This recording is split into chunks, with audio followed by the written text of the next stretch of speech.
Naam, hii ni taarifa iliyotolewa kwa vyombo vya habari ikisainiwa na Sharifa B. Nyanga ambaye ni mkurugenzi wa mawasiliano ya Rais Ikulu. Taarifa hii imeeleza kuwa tarehe 12 Machi 2025, Rais wa Jamhuri ya Muungano wa Tanzania Mheshimiwa Daktari Samia Suluhu Hassan amefanya uteuzi wa viongozi mbalimbali kwa mujibu wa taarifa iliyotolewa na Katibu Mkuu Kiongozi Balozi Daktari Moses Kusiluka. Uteuzi huo ni kama ifuatavyo. Daktari Asmail Aroni ameteuliwa kuwa mkurugenzi mkuu wa Taasisi ya Utafiti wa Uvuvi Tanzania, yani TAFIRI.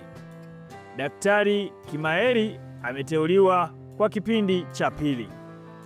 Balozi Ernest Jumbe Mangu ameteuliwa kuwa mwenyekiti wa bodi ya Mamlaka ya Usimamizi wa Bandari Tanzania TPA kwa kipindi cha pili pia. Na namba 3 ni Daktari Marina Aloisi Njerekela ameteuliwa kuwa mwenyekiti wa bodi ya wadhamini ya Taasisi ya Tiba ya Mifupa na Ubongo Muhimbili MOI yani. Daktari Njerekela amechukua nafasi ya Profesa Chazi Mkoni ambaye amemaliza muda wake.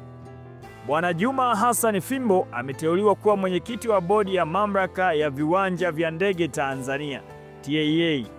Na mwisho kabisa ni Profesa James Epifani Mdoe ameteuliwa kuwa mwenyekiti wa baraza la Taasisi ya Taifa ya Utafiti wa Magonjwa ya Binadamu NIMR.